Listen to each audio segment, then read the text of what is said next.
Eu trouxe o código aqui para o CodeSculptor, né, que tem uma função de debug. E vou fazer aqui só algumas alterações para funcionar na opção de debug do CodeSculptor, né, para poder funcionar no CodeSculptor, que é alterar isso daqui, que eu tenho que colocar que o valor entrado é um número, tá? Então, número inteiro.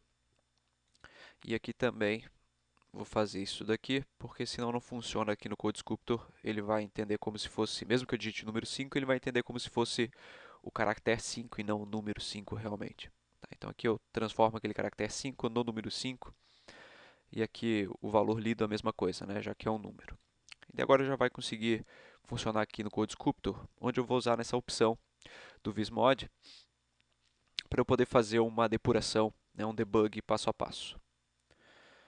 Então, mandando executar. Aí ele vai pedir aqui a ordem, vou botar uma ordem pequena, digitar valores, então vai ser uma matriz identidade. Voltar lá para o começo para fazer um passo a passo. Então o que foi executado?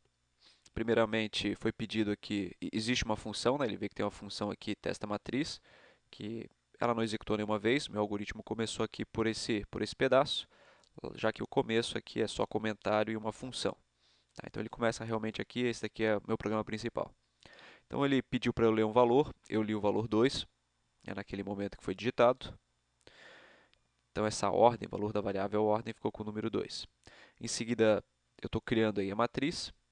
Esse é o processo de criação da matriz. Então criei um vetor de tamanho 2, todo preenchido com o número 0, índice 0 e 1, porque a ordem é 2. Depois estou percorrendo, né, nesse range, onde o i vai assumir os valores 0 e 1, porque a ordem é 2 também. Então inicialmente ele é 0. E isso daqui vai criar um vetor dentro daquele outro vetor, que é a minha matriz. Então, nessa posição que tinha o número 0, eu criei um outro vetor com duas posições, com valor 0, 0. E depois, né, o i incrementou agora, né, deu mais uma repetição aqui do for. E ele vai criar o outro vetor naquela outra posição. Tá? Isso acabou criando a matriz 2 por 2. O i encerrou, né, já repetiu as duas vezes que era para repetir, vai para o próximo for, onde ele vai ficar pedindo valores para eu digitar ali para a minha função, para a minha matriz. Tá? Então o i novamente começa em 0, voltou a ser 0 por causa dessa execução. Agora ele vai criar o j, que também começa em 0. E agora vai mudando esses valores da minha matriz. Tá? Então o primeiro valor que eu digitei foi o número 1, então ele foi para lá. 0, 0. O valor 0, 1, então agora esse valor aqui vai ser mudado. Eu digitei 0, né? Então ficou 0 mesmo. Essa interação vai acontecendo, percorrendo cada valor e preenchendo. E agora bom, aqui era para mostrar a matriz. Então mostrei a primeira linha, agora mostrei a segunda linha. Parou a execução. E agora eu vou fazer a chamada da minha função, que é o que eu quero mostrar aqui realmente nesse vídeo. Então chamei a função testa matriz, identidade, que passa a matriz como parâmetro. Então ele vai vir e vai executar esse pedaço aqui do código agora e vai ver se o resultado retornado vai ser um true ou false. Nesse caso a gente sabe que vai ser um true porque eu forneci uma matriz de identidade. Mas a princípio ele tem que fazer vários testes, né? Então ele vai percorrer toda a matriz aqui, verificando se... vejo que o i aqui gerado é um outro i j, né? Não confunde lá com o do meu algoritmo principal. Ele está fazendo aqui localmente dentro dessa função, então são variáveis locais. Embora a matriz é a mesma que eu tenha criado lá, porque matriz sempre é passada por referência, tá? Aqui no Python. Então aqui eu percorri, eu pulei aqui, eu fiz esse teste aqui. Nesse teste eu verifiquei se i era igual a j, e a resposta é sim. Tá? É sim.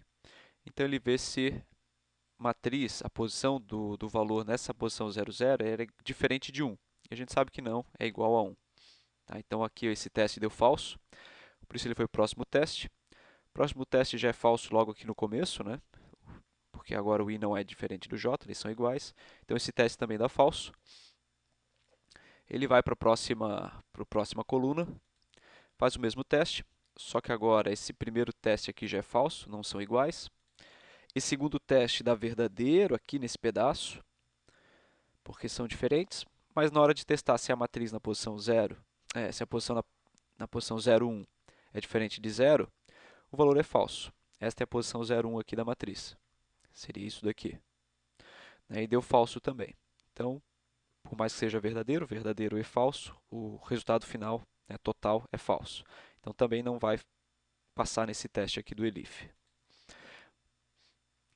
Acabou a repetição das colunas, ele vai começar a repetir ou vai pegar a próxima linha, vai começar a percorrer a primeira coluna de novo, e esse teste acontece novamente. Só que o I igual a J, o teste vai dar falso, logo aqui no começo, então nem adianta avaliar o restante. E nesse próximo teste, eles são diferentes, mas novamente, isso daqui dá falso, esse pedaço, porque ele está testando posição 1, 0, 1, 0, e ele é diferente? Não, ele é igual a 0. Tá? Então, não invalida também aqui a propriedade.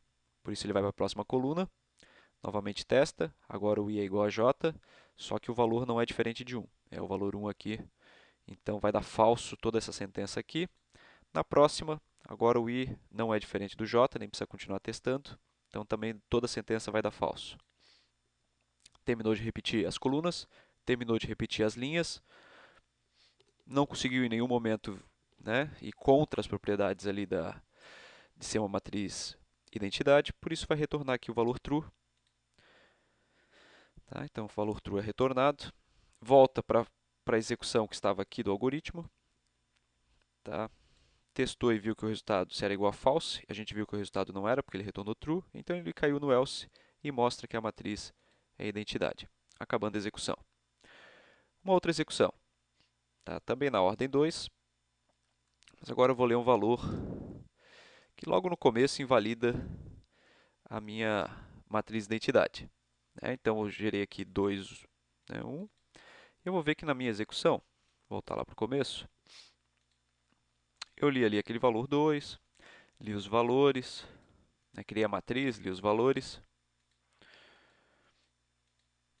digitei os valores, mostrei a matriz, cada linha dela, e agora eu vou lá testar, fazer o teste.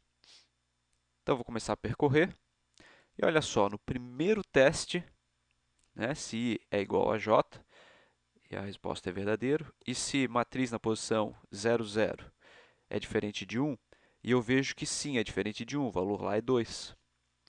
Por isso, agora esse teste dá verdadeiro. Ele encontrou um retorno de falsidade aqui.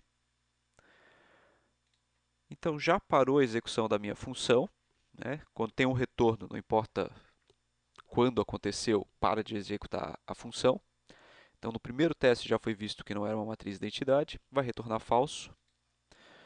E já caiu aqui, o testou viu que era falso, então já mostrou que a matriz não é uma matriz de identidade.